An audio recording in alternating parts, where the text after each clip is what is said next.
Mari kita mulai live malam hari ini. Salam kenal semuanya yang ada di TokTok, yang ada di YT. Nama aku Ellen May dan aku di pasar saham dari tahun 2007. Aku suka sekali ngebahas saham dan aku founder M-Trade, aplikasi edukasi saham. Mari kita pasin kameranya. Miring-miring begini. Miring-miring dilurusin. Set. Mundur. Mundur sedikit, bro, sis. Oke deh. Yuk guys, IHSG hari ini merah.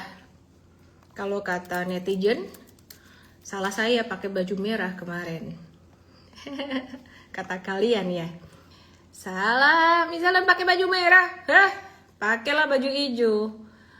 Turunnya lumayan guys, 1,48%.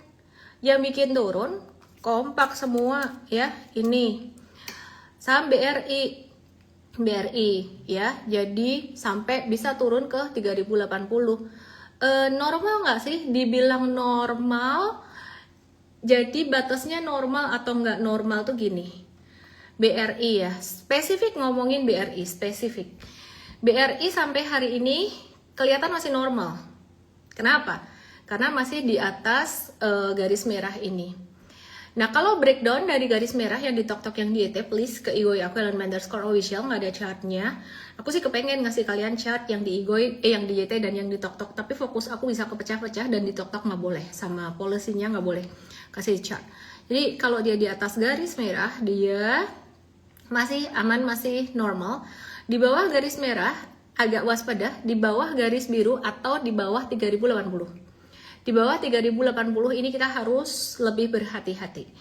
Per 2 hari ini volume turun normal, jadi koreksi masih normal. Tapi kalau kalian nanya kenapa M-Trade cow dulu yang buat tradingan, just normally karena kita punya level breakdown support aja gitu ya. Jadi supportnya 3140 gitu.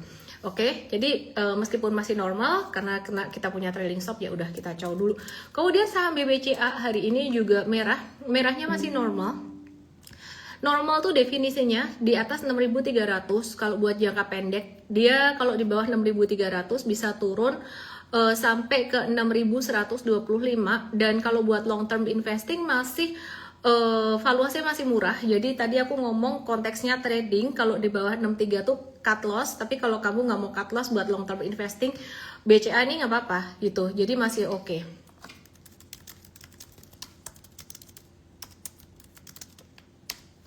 Oke, terus kemudian aku mau bahas ke BMRI yang kemarin ada heboh-heboh. Dan kalau kita ngelihat heboh-hebohnya itu perkara ada account satu orang yang katanya dia dananya itu urunan dari teman-temannya masyarakat mau demo ke Jakarta, terus diblokir lah atau disuspend gitu. Rame kasus itu. Terus kemudian dia merah kan ya. Ini sebenarnya merahnya masih normal, dimana sama kayak BCA dan BRI juga merah normal. Jadi nggak ada yang signifikan gimana, nggak ngaruh ke harga sahamnya signifikan gimana, enggak. Gitu, terkait dengan harga saham. Dan for big banks di awal, BBNI ini masih di area support, jadi kita belum ada sell atau gimana, masih ketahan. Kalau turun di bawah 3660, dia bisa retrace atau turun lagi sampai 3550. Per hari ini koreksi BBNI juga masih normal gitu. Dan kalau kalian berharap saham big banks ini turun lagi, atau mungkin kalian ada yang bilang tadi IHSG bisa nggak lagi ke 4.800, menurut aku susah, dan aku ngelihat market sudah bottoming ya. Ini sudah aku ulang beberapa kali, market sudah bottoming. IHSG 48 atau maksud kamu BCA 48 50 itu susah banget di angka segitu, kayaknya nggak bakalan kesentuh lagi. Oke, terus kemudian selain dari saham big banks, grupnya Papa PP juga lagi merah-merah merona gitu, merah-merah pink gitu ya. BRPT turun 5,91%. Ini mah merah ya, bukan pink lagi ya. Breakdown. Ini breakdown. Jadi pattern kayak gini, ini dalam satu stage kecil. Jadi kalau kalian di M-Trade Academy itu diajarin staging, ini tuh breakdown. Jadi ini stage 2 kayak gini, ini stage 3-nya. Terus ini breakdown, ini masuk ke stage 4 kecil. Balik lagi. Gitu ya. Jadi turun, breakdown. Terus kemudian PTRO PTRO ini dia breakdown juga ya. Jadi kita harus hati-hati di sini. Nah, jadi kemarin waktu kita masuk ke cuan and trade ada dua barang yang jangka menengah beli di agak bawah di sini di bawah. Terus yang jangka pendek udah profit taking, terus kita masuk lagi beberapa hari yang lalu. Nah, ternyata breakdown, jadi kita cut gitu ya. Dan cut loss adalah satu hal yang sangat normal dan kita mesti bisa nerima itu. Karena kalau kita nggak bisa nerima cut loss, ya ini profit taking jangka menengahnya 12%-an masih cuan. Kalau kita merasa cut loss itu tabu, berarti belum siap masuk ke pasar saham. Coba mari kita lihat hari ini M-Trade Indonesia banyak banget ya ampun jual sahamnya, baik untuk profit taking maupun untuk stop loss. Nah, di sini kelihatan aku kasih lihat apa adanya, beberapa loss, cuman teman-teman jangan cuman fokus merah hijaunya saja. Perhatikan ketika lossnya itu terkendali sekitaran maksimal 5%-an, jarang sampai lebih dari 5%-an. Tapi kan cuannya juga kecil-kecil, ada cuan gede gitu ya. Biasanya masih di hold kalau cuan gede. Nah, ini contoh saham cuan 17%-an.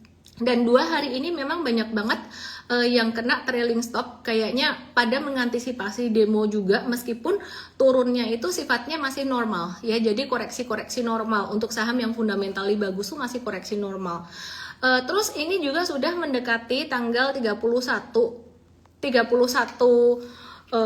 Agustus ya, dimana efektif rebalancing MSCI itu terjadi pada tanggal 1 September dan harus berhati-hati pada saham-saham yang keluar dari MSCI, contohnya Cepin, GoTo, terus kemudian yang di delete juga dari small cap ke Cepin, keluar dari standard index tapi masuk ke small cap, tetap pengurangan.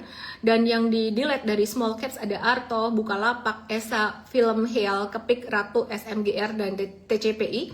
Itu saham-saham Konglo itu harus agak hati-hati karena mendekati tanggal 31 September.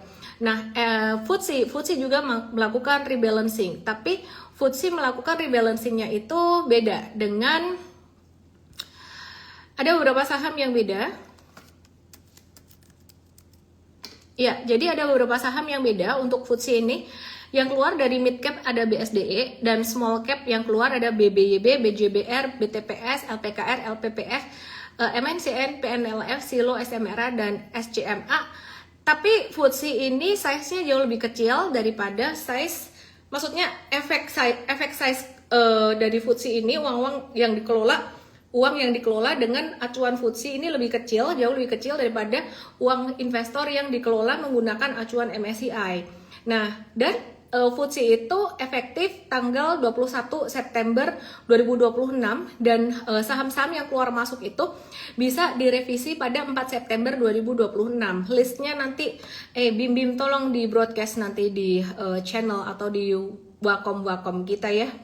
Tolong komen di WA kalau kamu ngerti, kalau kamu dengar saya ngomong. Oke. Kenapa ada putih-putih di situ ya? Oh, tisu. Oke. Dia udah respon. Nanti akan diupdate di Igoi Channel sama di Wacom. Oke. Jadi kamu nggak usah terlalu khawatir untuk efek yang saham-saham keluar dari FTSE, tapi kamu mesti harus hati-hati dengan saham-saham yang keluar dari MSCI yang tadi aku sudah bahas. Oke ya. Nah, terus mendekati masa efektif tuh 1 September ya. Efektif untuk rebalancingnya 1 September itu. Kenapa saham-saham yang tidak terkait yang dengan saham yang di delete MSCI ikutan turun, ya waspada aja gitu. Jadi sekarang ini market Indonesia sangat sensitif dengan fluktuasi juga karena likuiditasnya sangat berkurang sekali. Tahun ini ada banyak sekali investor asing yang sudah keluar dari Indonesia.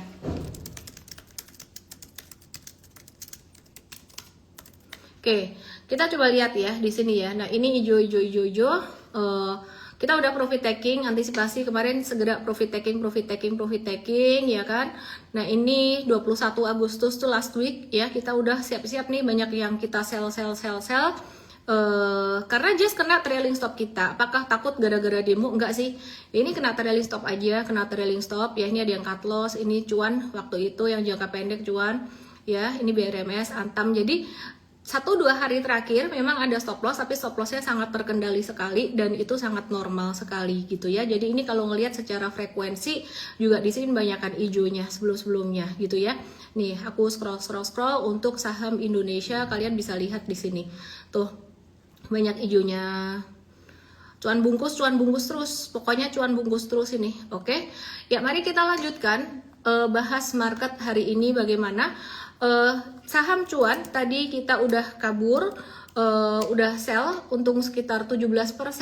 Terus kemudian yang jangka pendek kita yang beli atas, beli kedua kali kita cut. Terus kemudian kita mau bahas saham CDIA dan TPIA. CDIA breakdown juga, please avoid. Tunggu dulu, wait and see ya, wait and see, tunggu dulu. TPIA, pertanyaan sejuta umat, udah berapa hari ini kita berhati-hati dengan TPIA, dan hari ini juga confirm dia breakdown lagi dan bisa menguji level di bawahnya 1775 di angka 1790, bahkan bisa menguji level 1625 ya. Jadi sekarang jadi agak slow down lagi TPIA-nya. Terus bagaimana kabarnya dengan saham brand yang sempat masuk ke HSC ini juga please avoid dulu, ini bisa menuju ke 3100. Dan bagaimana kabarnya saham Konglo di SSA, dan aku tahu banget pasti kamu penasaran sama Bayan atau Bayan Resources. Abis ini aku akan bahas Bayan Resources ya. Jadi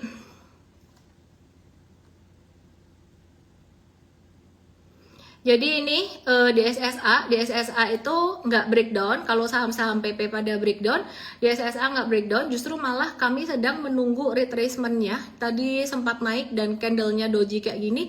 Kita lagi masih menunggu retracement sekitar level 985 ke bawah gitu. Jadi di SSA sampai per hari ini pattern-nya secara chart masih cenderung aman dan secara liquidity-nya agak gede, lumayan. Sebentar, habis ini aku bahas Bayan, tapi haus banget. Kenapa haus banget hari ini ya? Terus kalau udah haus banget, beseran.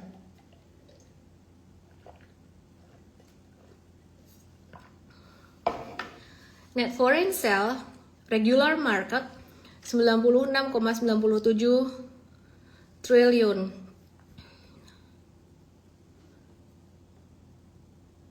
Net foreign buy 25,98 triliun, net foreign sell or market year to date 70,99 triliun. Oke, masih lumayan gede. Oke, kita mau bahas Bayan sekarang, Bayan Resources, dimana kalian pasti udah denger lah ya rumor-rumornya beberapa hari yang lalu sempat dibantah sama perusahaan, dan ini ada perkembangan, ada berita terbaru ya. Jadi oke, si anak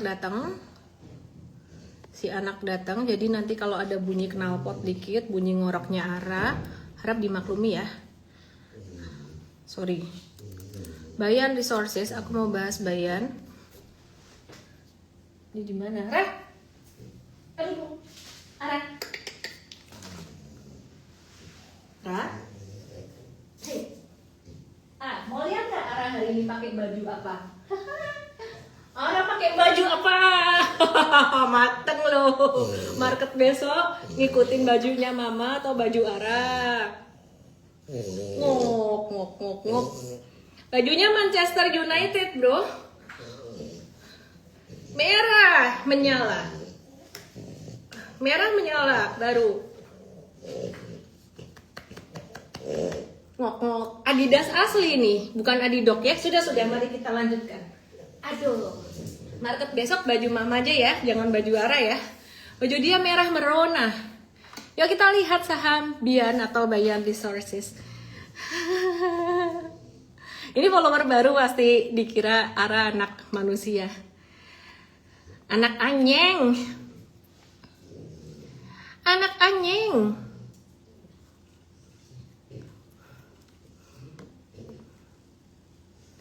Oke. Bayan Resources, berapa hari yang lalu kan dia breakout ya, kayak gini ya. Perhatiin ya. French Bulldog. Dia kan breakout kayak gini ya. Nah, aku kan bilang kalau mau beli jangan di atas, tunggu retracement. Nah tadi tuh di M-Trade ada, kita bikin satu area buy buat si Bayan ini, ya stop lossnya aku lupa tepatnya di M-Trade berapa, tapi lossnya tuh bisa kita agak tekan sih, tadi nggak sampai yang jadi 10%-an gitu. Kita bisa tekan, supaya aku cek dulu ya, watchlist sama apa sih, DSSA. Ya 10% berarti stop lossnya dia 5%, 970, 990, ngintip dikit ya watchlistnya M-Trade ya. Kok DSSA Bian itu mah, ya Tuhan, salah pencet kan ya Tuhan. Oke, hold, aku cek saham Bian deh, Bian. Sorry. Bian 15.350, stop loss 13.6, 15.350. Sorry.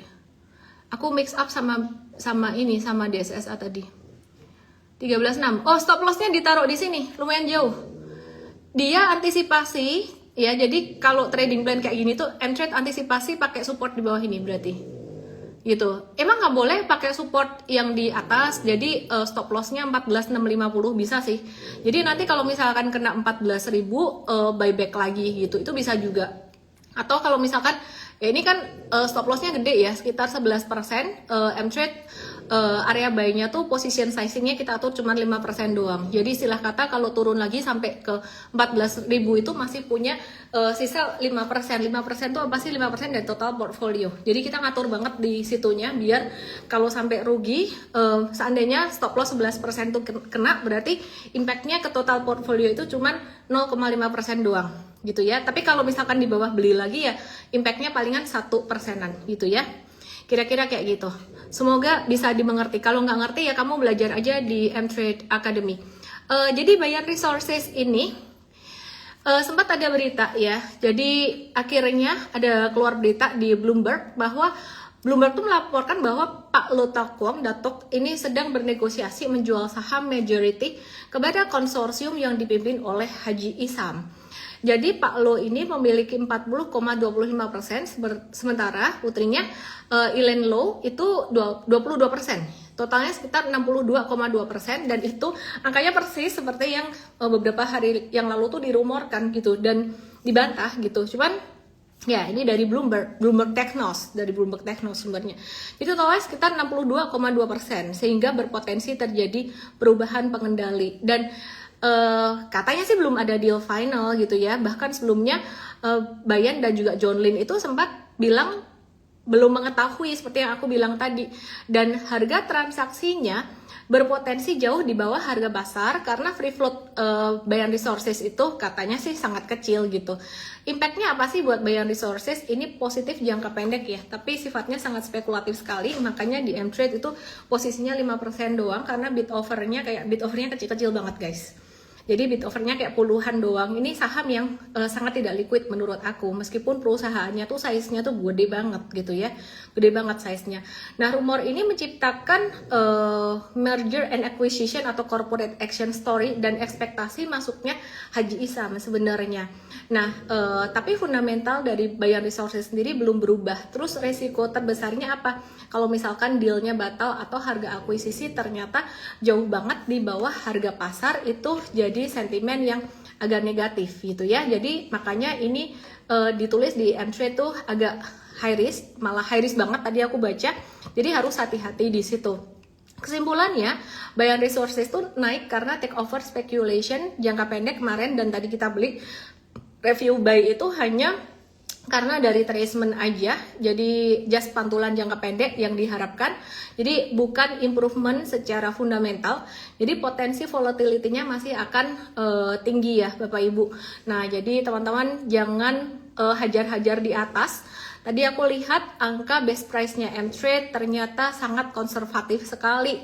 Jadi Bayan ini bahkan stop loss-nya di bawah support 13.900 atau 14 ribuan dengan menggunakan best price-nya tuh 13.900 atau 13.925-an seperti yang aku sempat kasih lihat tadi gitu. Nah, jadi kita masih berharap sebenarnya dia bisa agak-agak turun, cuman tadi ya kita nyolek aja dikit gitu.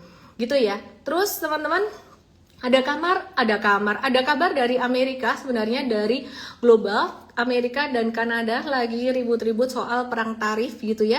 Nah, Kanada ini ngebalas Amerika dan ngerespons pengenaan tarif Trump sekitar 50% terhadap impor produk Kanada. Dan kini Kanada itu membalas dengan pengenaan tarif terhadap barang-barang Amerika senilai 20 miliar US dollar per tahun. Nah, di samping itu Kanada tuh juga nyiapin paket bantuan sekitar 7,5 miliar dolar Kanada untuk membantu dunia usaha yang terdampak perang dagang dalam bentuk pinjaman tanpa bunga. Dan bantuannya itu mencakup dukungan bagi usaha kecil dan menengah, pembiayaan untuk membantu menjaga arus kas perusahaan, dan bantuan bagi pekerja yang juga berisiko terdampak tarif baru. Nah, dampaknya apa sih sebenarnya dari perang tarif ini? Ini bisa buat produk Amerika Kanada tuh jadi lebih mahal dan memicu lonjakan inflasi. Arahnya tuh ke suku bunga yang cenderung ditahan atau malah naik, hawkish artinya bisa berpotensi naik. Kalau suku bunganya cenderung naik, itu dampak negatif buat saham-saham dari sektor teknologi dan juga AI yang sangat sensitif sekali dengan suku bunga.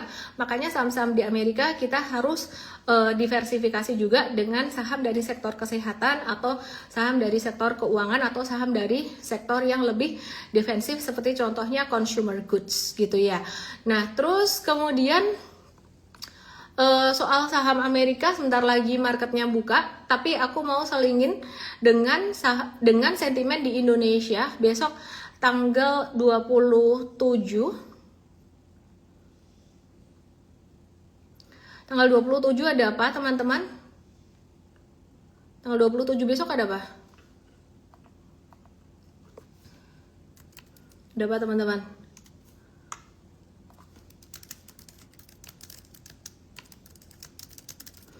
Tanggal 27 besok katanya banyak relawan mau demo di Jakarta. Kita nggak tahu demonya sebesar apa, tapi kita harapannya demonya bisa berjalan dengan tertib, lancar, dan juga baik. Harapannya dampaknya ke market gimana? Market sih berharap supaya nggak terjadi yang rusuh-rusuh atau memanas, penjarahan seperti tahun lalu gitu loh. Jadi harapannya nggak ada seperti itu. Tadi kita ngelihat market agak-agak slow down, turun, tapi turunnya kalau lihat saham Big Bang sebenarnya masih normal aja. Dan kemarin current account defisitnya juga agak kurang bagus, sehingga itu ngaruh ke sektor perbankan. Terus tanggal 27 katanya adalah Hungry Ghost Festival ala itu Ghost Day katanya, atau Chonggyeoncheon gitu katanya. Itu tanggal apa sih? Tanggal puncak hantu-hantu keluar gitu. Aku nggak tahu ya, mungkin kalau keluar kamu tanyain aja gitu, besok saham yang arah apa. Ngaco. Oke, ada sentimen bagus nggak buat Indonesia? Jangan yang jelek-jelek terus yang dibahas. Sentimen bagusnya, ini bagus nggak ya? Aku nggak tahu sih ini bagus nggak ya. Bursa Komoditas Indonesia yang akan rilis di awal Januari 2027, plus minus sebenarnya. Kalau plusnya itu Indonesia jadi bisa menentukan harga sendiri. Jadi Indonesia ini sangat kuat di komoditas, tapi harganya ditentukan oleh negara lain di luar. Nah, jadi dengan adanya kehadiran iCOMEX ini, transaksi komoditas tuh bisa lebih transparan, bisa lebih diatur oleh pemerintah, dan lebih terhindar dari under invoicing, transfer pricing, dan akal-akalan yang lainnya gitu. Nah, tapi kekurangan negatifnya apa sih? Negatifnya sudah pasti. Ini mirip banget dengan kebijakan DSI yang dulu diumumkan pemerintah, di mana banyak pihak yang akan merasa, wah, ini nanti pelaksanaannya bagaimana ya? Jadi kalau kalian nanya ini kebijakan bagus enggak? Kebijakannya sebenarnya sangat bagus sekali. Tapi yang paling ditanyakan oleh pelaku pasar dan investor dan pelaku bisnis pastinya adalah pelaksanaannya bagaimana, kepastian regulasinya bagaimana. Jadi tujuannya membuat Indonesia reference price supaya harga komoditas Indonesia tidak tergantung pada benchmark luar seperti London Mercantile Exchange atau Bursa Malaysia. Nah, komoditas yang secara eksplisit disebut oleh pemerintah adalah tidak hanya nikel atau metals, tapi juga CPO atau sawit, nikel, timah, batubara, emas, kopi, dan karet. Dan kalau kalian nanya, tahun ini tuh sebenarnya tahun apa sih? Sebenarnya dari tahun kemarin ya, itu tahunnya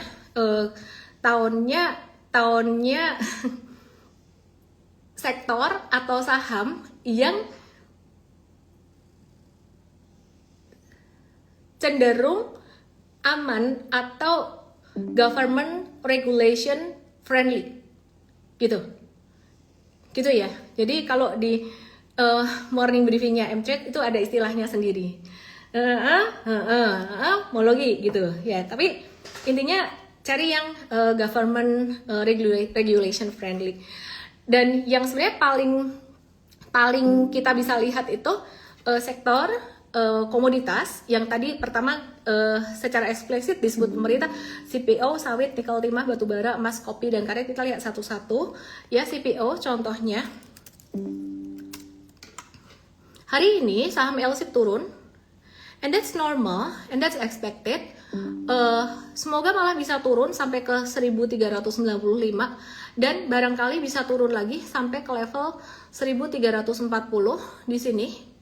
Ya 1340, 1350-an di sini. Ini kita akan dapat barang lebih bagus. M-Trade Chow dulu tadi. Mari kita lihat saham LSIP.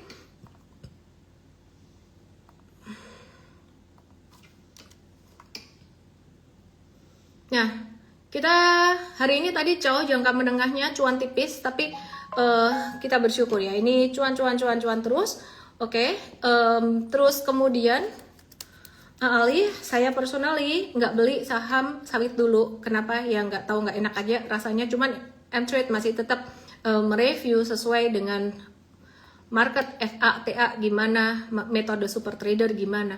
Ali kita lagi nungguin di bawah di 7350, ya di 7350 ya Ali gitu ya. Nah jadi watchlist di bawah 7425. Jadi beberapa saham CPO hari ini turun dan menurut saya itu sangat normal sekali. Dan sebaiknya ada turun atau ada koreksinya. Jadi jangan naik terus, nanti justru malah nggak sehat. Nanti kalau buat beli ketinggian. Di SNG nggak mau turun, tadi naik dan ya kita expect for correction sampai 1400. Jadi kita lihat untuk sektor CPO, untuk sentimen bursa mineral komoditas strategis atau BMKS di awal Januari 2027 nanti ditetapkan, itu akan menjadi sentimen positif buat CPO bagi upstream kalau benchmark Indonesia memperkuat harga CPO domestik. Kemudian TINS ini juga termasuk yang gimana ngomongnya di morning briefing kita udah pernah bahas ya. Jadi tapi hari ini merah, M-Trade juga sell dulu untuk TINS-nya. Jadi meskipun ini termasuk sektor yang lumayan friendly dengan kebijakan pemerintah mungkin ya saat ini. Jadi sering disebut koruptor udah diberantas, cuannya perusahaan naik berapa ratus, bahkan Pak Presiden juga ada menyebut itu. Ya, jadi di sini kita tadi tetap profit taking dulu karena ya yang namanya trading kita lagi nunggu expect for another correction. Semoga bisa dapat koreksi lagi di 37.30. Aku nggak tahu bakalan dapat atau enggak. Tapi apa sih yang nggak mungkin pada kondisi market saat ini gitu. Kita belum pasangin, cuman ya kira-kira di area situlah 37.60-an di area situ gitu ya. Terus ya anyway.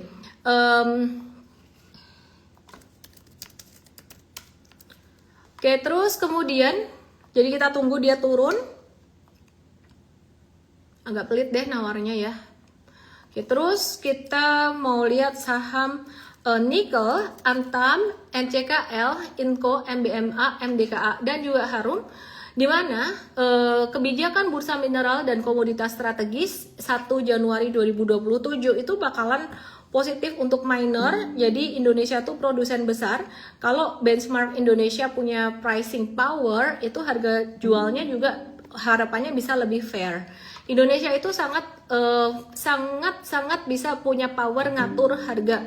Karena contoh Pak Bahlil membatasin produksi nikel, langsung deh harga nikel naik di ini aku kasih contoh ya, aku kasih lihat ya buat kalian kalau nggak percaya nih kekuatan Kakanda Bahlilmologi. Nih lihat. Nih, ketika Kakanda bersabda, kau lihat nih. Nih Kakanda bersabda 19 Desember. Harga nikel bottom di Desember waktu itu, nih Kakanda bersabda. Nah, ini Dinda ikutan cuan.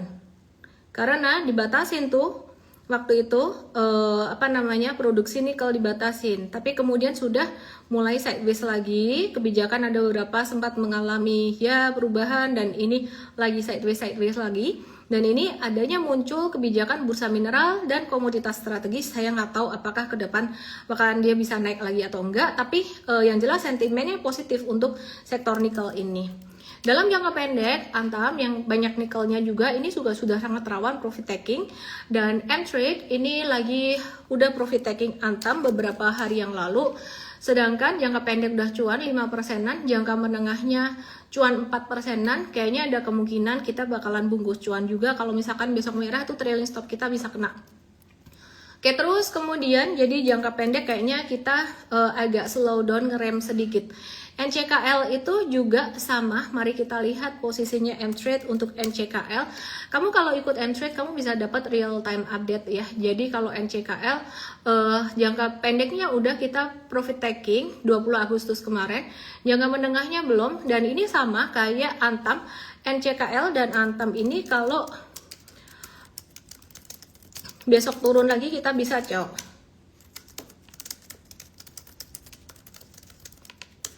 Oke, terus kemudian mari kita lihat ke Inco.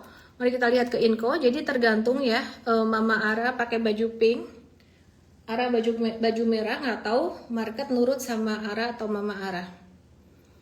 Atau saya bilang sama suami ambilin baju jaket hijau. Tapi saya tidak punya jaket hijau. Salah saya lah, pakai baju apa marketnya merah, salah saya, iya. Maafkan saya ya, maafkan Dinda.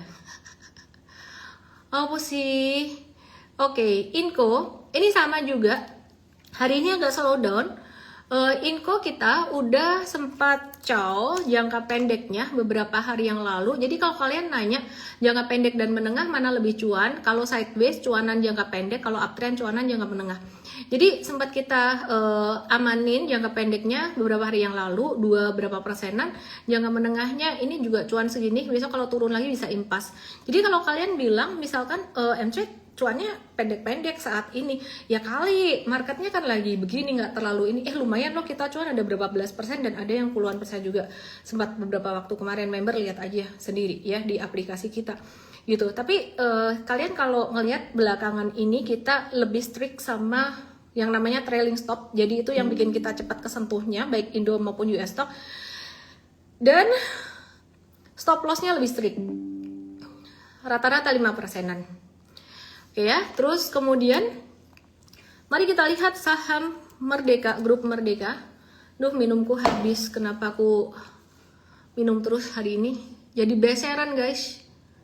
Beseran bahasa Indonesianya apa? MDKA. Hari ini tadi sempat breakout, jadi kita sempat ada buy breakout gitu di MDKA buat jangka pendeknya, makanya dia masih ada minus sedikit BEP. Jangka menengahnya kita cuan ngehold gitu kan ya, 6%-an. Cuman besok kalau dia merah, maka jangka pendek dan jangka menengah kita bisa cow. Jadi ngelihat besok gimana. Kenapa jangka menengah kok dicow juga? Ya biar nggak balik jadi BEP terus malah jadi cut loss. Minimal masih bisa ada cuan dikit. Terus kemudian, tapi MDKA, MBMA ini termasuk yang menarik gitu loh. Jadi ini kan yang tadi aku bilang yang diuntungkan dari bursa mineral komoditas strategis. Jadi kalau misalkan pun besok kita jual, misal kena 2910 kita jual, kita cow jangka pendek, jangka menengah. Ini kalau dia turun lagi sampai 2780, 2800 kita masih mau guys. Cakep. Asal gak breakdown ya, breakdown volume gede yang gak mau. Oke, terus Harum perhatikan, Harum tuh kalau turun retrace, ini aku baru ngeliat nih juga, perhatiin, dia tuh tendensinya sekali turun gede 4%-an terus kecil-kecil. Ini juga nih, di sini perhatikan, di tanggal 6 Agustus jatuh sekali jatuh gede terus retrace kecil.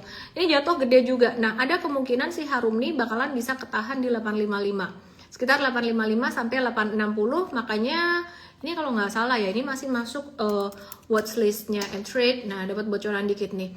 Ya, jadi 850 sampai 865. Kenapa sih kok posisinya size-nya 5% doang, stop loss-nya jauh guys. Stop loss-nya kita anticipate bisa turun sampai berapa nih? Kagak loh, sorry. 4% doang.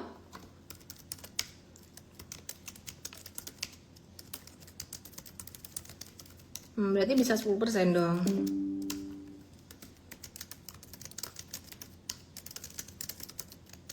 Oke, terus mari kita lihat CPO udah, timah, nikel sudah, dan saham apa lagi yang bisa terdampak positif dari bursa mineral dan komoditas strategi 1 Januari 2027 pelaksanaannya. Ini masih jauh, jadi aku ngebahasnya nggak yang ngomong jauh dulu, aku ngomong pendek aja dulu. AADI kita we expect for a correction, kalau bisa turun sampai 9450, 9500, kita masih nunggu di situ gitu ya. Bagus sih kalau kena 93, tapi ya kalau dapat, kalau nggak dapat ya kita harus nawarnya nggak boleh terlalu pelit guys. Haha. Oke. Belanja apa yang tidak nawar malah dilebihin? Belanja di pasar tradisional, apalagi kalau lihat ibu-ibu tua gitu ya jualan batik. Sedikit ya cerita mama-mama nih ya, pergi ke pasar gede, ada ibu-ibu tua, belilah batik. Ngapain saya pakai kolor batik, dasar batik gitu. Harganya tahu nggak teman-teman? Harganya celana batik itu 15.000, terus baju batiknya 25.000. Dibilang katanya saya jual rugi, belinya 26.000. Masa sih? Ya sebut amat lah, dibohongin atau enggak, beli dilebihin, bajunya nggak dipakai, dibagi-bagi. In this economy, cara simpel nolong orang. Halah, ini ngomong apa sih, di-cut nanti ya di YT ya, makanya nonton live, ada hiburannya. Oke, mari kita lihat saham PTBA. Jadi kayak gitu guys, mampirlah ke pasar gede, makanannya enak-enak sambil ngebantu orang yang ya begitulah ya. Mari kita lihat saham PTBA. PTBA hari ini ada bearish harami candle. Wah, jarang-jarang aku nyebut nama candle, tapi hari ini perfect banget kayak bearish harami, dan ada potensi koreksi atau retracement, sehingga tadi PTBA di dalam jangka pendek kita udah cow dulu buat amanin profit dalam jangka pendek, sehingga tadi cuannya titik 24% doang. Memang lu pikir kita M-Trade atau Ellen ini bisa ngegas harga saham gitu? Kagak. Kita kan cuma ngebaca doang ya. Lu bilang protes sama saya, M-Trade cuannya gedein. Emang kita bisa ngegerakin harga saham? Ya kalau naik, kalau balik turun lagi, tugas kita nomor 1 tuh ngejaga cuan kamu supaya nggak kegerus gitu loh ya. Kita nggak bisa loh dorong harga saham naik gitu. Ngerti nggak sih? Nggak ngerti ya udah. Jadi kita lihat, oh ini merah, ya udah kita profit taking dulu jangka pendek. Jangka menengah nggak dibungkus cuan, nggak. Kita lihat besok breakdown 2390, ya nggak tahu, kita cow atau tunggu gitu. Karena dapat harga bagus. Ini PTBA pengecualian. Ini dapat harga bagus, mau dapat harga segini lagi susah nih. M3 dapat harga bagus. Oke. Ekspektasinya bisa turun ke 2270, tapi kalau turun ke situ jadi trennya jelek, tapi tetap PTBA tetap menarik buat investing, itu tetap menarik. Jadi BUMN tahun depan dividennya bakalan tinggi. ITMK Bumi Bian juga bakalan diuntungkan, tapi aku capek ngebahas saham Indo. Bumi hari ini merah, dan kita bisa cow besok, kayak kita bisa cow buat Bumi ini. Just normal turun aja, dan kita just mau melindungi modal kita aja.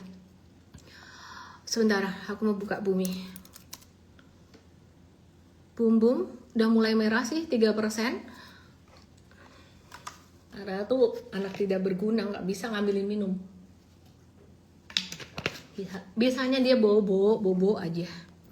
Pakai baju mahal, makan enak, mainan, tidur. Anak tidak berguna emang tuh si Ara tuh. BRMS nggak mau turun, cakep. BRMS nggak mau turun, kita tadi profit taking sih BRMS-nya, cuman kita masih mau nunggu lagi. Kalau misalkan dia ada turunan lagi sih, kita mau sih, kepengen sih BRMS ini. Ya nyesel tadi dijual, udah nggak usah nyesel. Cuan, udah cuan ya kan? Nyesel aja terus, beli kurang banyak nyesel, jual nyesel, jual cuan nyesel, jual rugi nyesel, gimana dong? Archie, kita lagi nunggu turunnya, semoga bisa kena 1300. Ngelihat harga emas, aku barusan bikin konten emas. Menariknya ya, harga emas di Indonesia itu di bawah harga emas global loh guys. Oke, bentar ya. Ini harga emas dunia ini bisa turun dikit nih. bisa ada koreksi dikit. Untuk US stock bisa ke ETF FunEx, ini kita lagi nunggu. Terus GLD-nya kita udah profit taking belum ya? Jangka pendek udah profit taking, jangka menengah GLD-nya sekarang mTrade US ya. mTrade US, GLD, sebentar. Aku thank you banget buat kalian ya yang sudah bertahan meskipun saya bahas US stock tuh kalian tetap bertahan. Artinya kalian open minded banget dan mau belajar. GLD ini ETF emas, kita waktu itu ada buy. Ada call buy, cuan 8-9%. Aku mau cerita dikit soal emas di Indonesia, tapi sebenarnya ini nggak ada kaitannya sama saham. Ada sih sebenarnya perusahaan emasnya sebenarnya. Sebentar ya.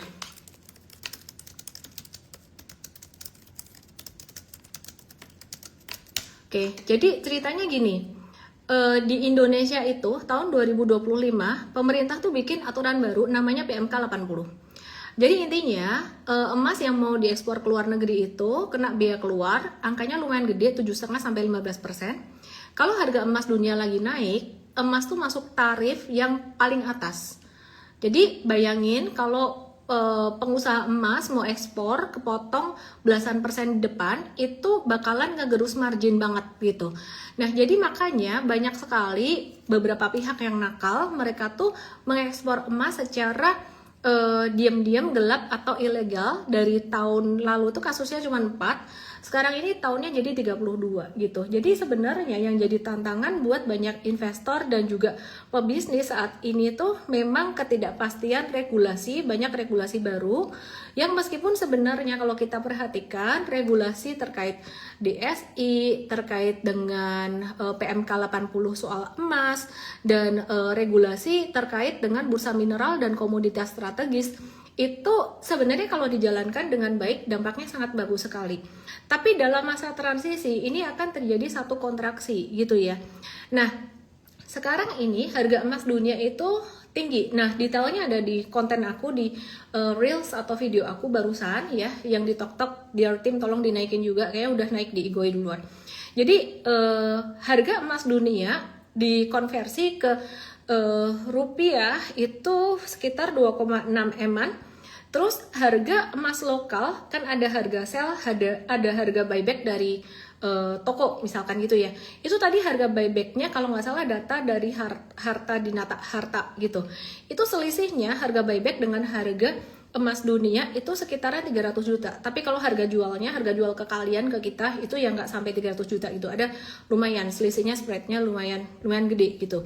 Karena HRTA sepertinya juga melihat tren harga emas dunia lumayan tinggi, jadi dia ngambil spread lumayan gede. Tapi tetap masih lebih murah daripada harga emas dunia. Nah, kalian tahu nggak sih sebenarnya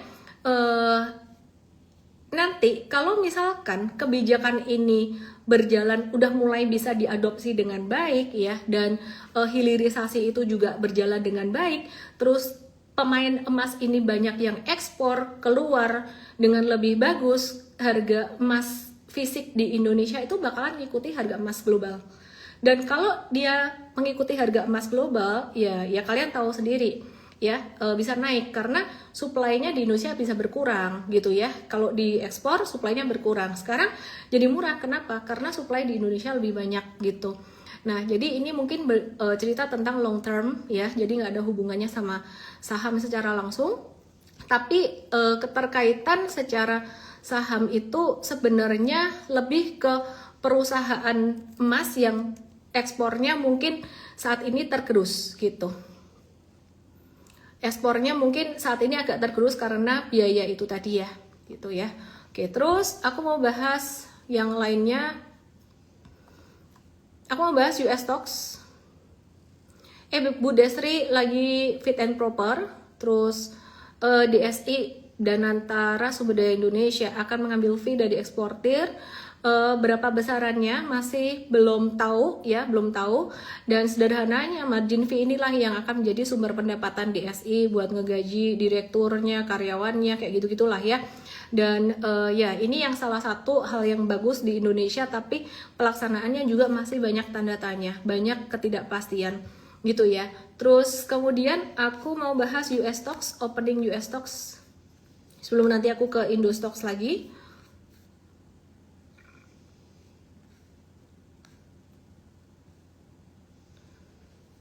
Earnings Nvidia, hati-hati dengan saham sektor AI, teknologi dan semikonduktor. Bentar ya.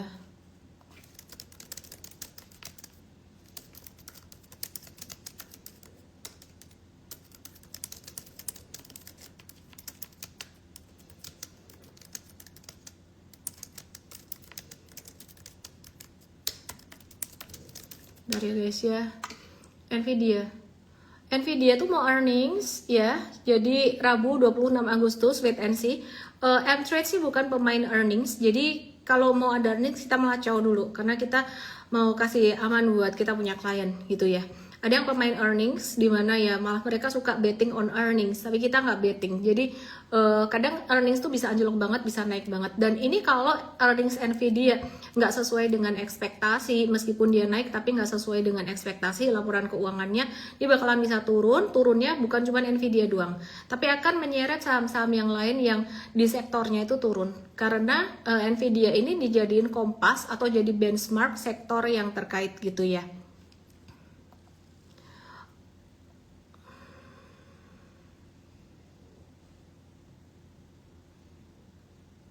Oke.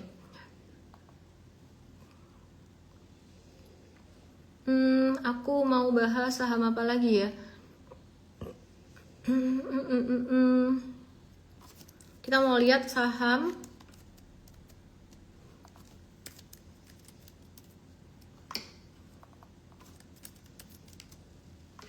SoFi Teknologi dari Amerika mau breakout.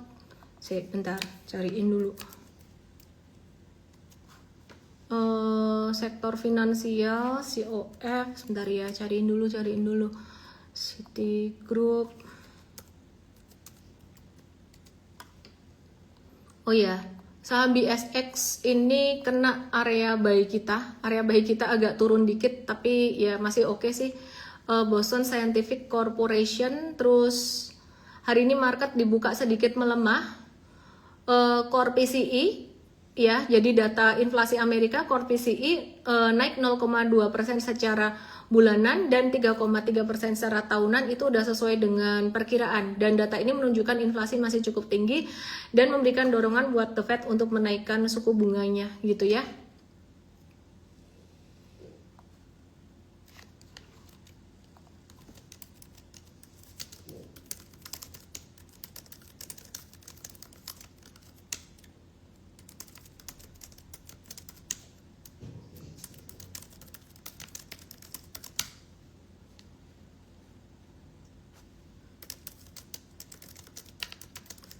Oke, sebentar ya guys ya. Aku lagi sambil lihat-lihat soalnya market US baru banget buka. Jadi Nvidia tuh kalau earningsnya bagus, dia bakalan ngefek ke saham Avgo. Makanya Avgo-nya juga lagi wait and see saat ini ya. Udah murah banget Avgo, terus dia bakalan ngefek ke AMD juga. Jadi bukan cuma Nvidia doang, terus ngefek ke saham Marvel, terus bisa ngefek ke saham Micron, terus ngefek ke saham Anet ya, Anet. Ini yang terdampak dengan earnings Nvidia. Kenapa? Karena udah aku bilang Nvidia tuh dianggap seperti kompasnya. Kemudian ada saham Vertiv dan ETN, ini bakalan bisa terdampak dan bahkan banyak saham lagi. Ngomong Trump itu transaksi lebih dari 1000 transaksi saham sebulan. Baik, ngapain tak bahas ini?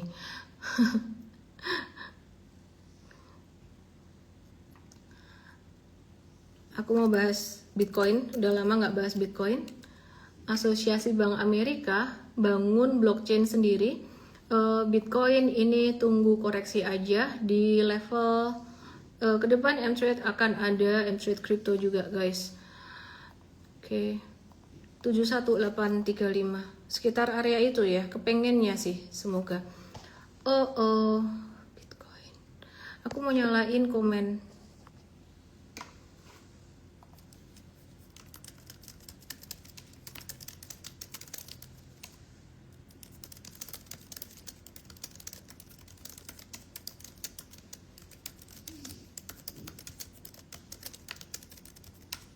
Nyalain komen, baca dulu komen yang di YT. Inet prediksi mau harga berapa?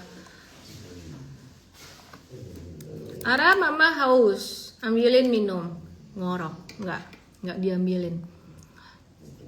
Ara mama haus, tolong ambilin minum. Nggak diambilin lagi. Ara, mama kebelet pipis. Rewel banget sih mama. Tinggal ke toilet ya. Nggak bisa ada anti uncle online 4.000 orang. Inet bakal kemana? Aku nggak tahu. Tapi kalau mau buy tunggu retracement sekitaran 270 dan jangan gengsi ngomong nggak tahu saham mau kemana. Sebenarnya tahu sih, cuman aku nggak mau gimana ya. Probability ya. Probability itu kayak gini, probability-nya bakalan ada koreksi dulu, setidaknya ke 286. Gitu ya.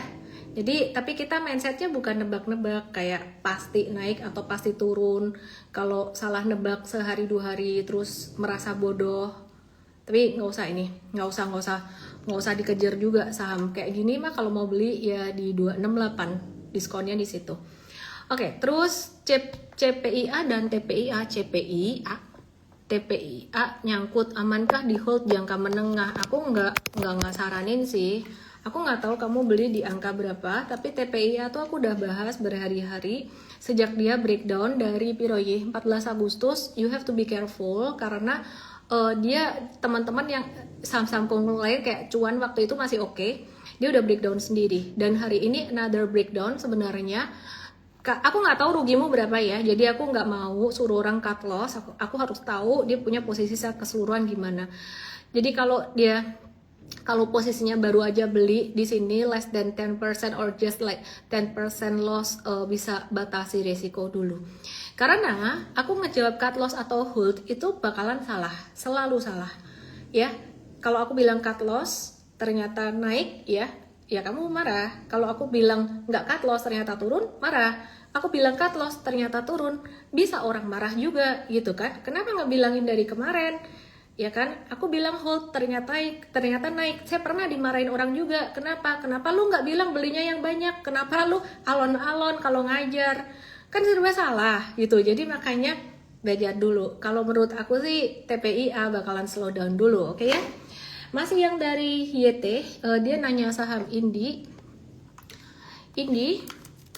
Guys, aku jujur aku kebelet pipis, tapi seru banget yang di sini 4.000 orang. Jadi minum terus nih belum. Ngapain saya hari ini ya? Oke, jadi saya nggak akan lama-lama, tapi aku coba jawab beberapa pertanyaanmu. Indi, dia nguji 2730 terus, nggak breakout. Aku kasih batas bawahnya aja. Ya, aku nggak tahu kamu punya barang di mana. Kalau breakdown 2490 caw. Atau kalau kamu trader cepat, jangka pendek, bahkan breakdown 2620, supportnya itu. Saham yang udah aku bahas, aku gak akan ulang lagi ya. SMCI, saham US. TCPC, aku mix saham US ya, karena US stock juga penting. TCPC ini dia membentuk pattern yang kayak huruf J gini. Ini tanda dia mau naik, dia tanda reversal mau naik gitu. Nah, kalau kamu mau nawar TCPC ini, BlackRock, TCP Capital Corporation, itu nawar murah 3,86, tapi M-Trade nggak akan ambil saham ini karena size-nya terlalu kecil, nominalnya di bawah $10 ya. Kita nggak mau. Pipis dulu, jangan ditahan ya, ngompol gimana ya, malu ini dilihat orang ininya. Eman-eman kursiku ini, kursi apa nih, Hellman Miller Embody, mahal harganya guys ya. SSIA so turun normal, tapi kalau yang jangka pendek punya profit taking dulu. Yang belum beli 1.700 1665 sekitar itu buy-nya. Oke, terus saham film apaan sih ini sahamnya begini, nggak mau. Dewa breakdown kita caw, M-Trade kena cut loss, baru beli kemarin apa tadi pagi langsung caw nih, ini lihat nih, mau lihat beli pagi jual sore, definisi beli pagi jual sore BPJS. Hello M-Trade ID dong, masa M-Trade US? Tunggu, M-Trade ID tuh kan, Dewa beli pagi jual sore, tapi cut loss. Dewa maksimal ini 4%, stop lossnya sekitaran 4%-an di sini. Ya udahlah. Oke, brand jalan grafik bagus banget di support. Tadi bukannya udah dibahas di awal. Kagak nih di support. Iya, jangan asal di support. Bentuk candlenya kayak jatuh gini.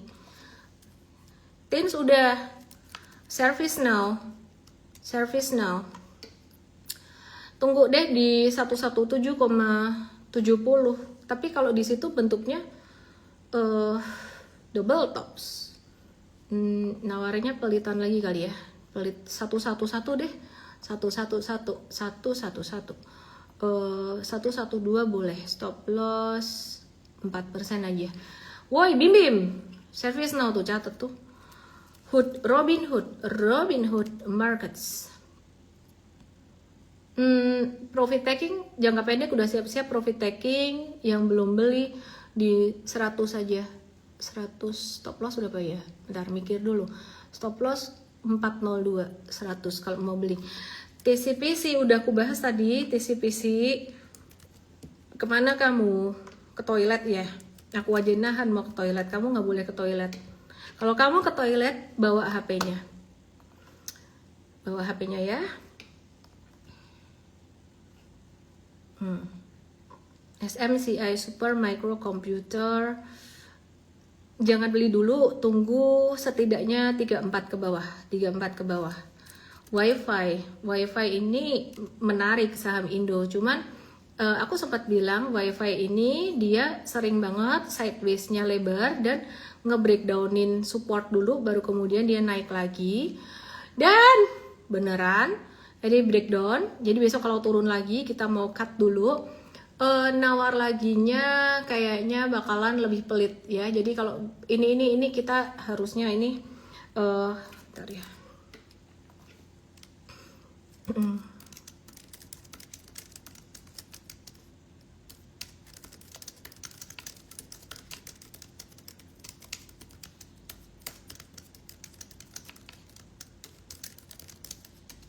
Oke, misalnya bisa live di toilet. Oh, kreatif sekali, luar biasa Ibu. Hebat memang ibu-ibu nih. BNBR. Ini kita bakalan cok kalau besok turun. Makasih sudah bertanya. TOWR. Ih, gak mau turun guys. Masih naik, jangan dikejar ya. Tunggu turunnya. Aku naikin watchlist-nya.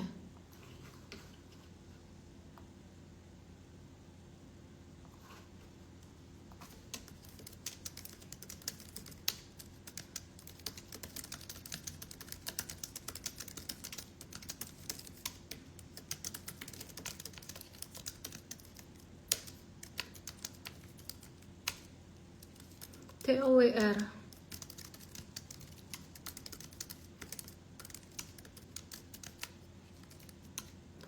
Aduh, CDIA nggak dulu breakdown. TOWR cakep, tunggu retracement. FMG nggak breakdown, downtrend banget, jelek.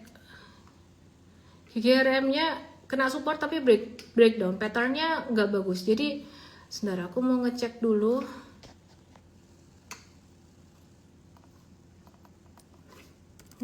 Nge-live nahan pipis nih baru kali ini. Demi apa? Demi kamu. GRM tadi masuk kena ke, kita ada pasang kan di support kan ya, kena kan ya. Kayaknya besok kita mau naikin trailing stopnya deh. Jadi stop lossnya, bentar. Stop lossnya tadinya di 18.450, kita bisa naikin deh. Kalau misalkan besok breakdown nggak segitu, kita bakalan cut lebih early biar lossnya lebih kecil. Oke, Oracle buat yang suka ngumpulin jangka panjang dikit-dikit, ini menarik dan M-Trade udah ada, tinggal nge-hold aja.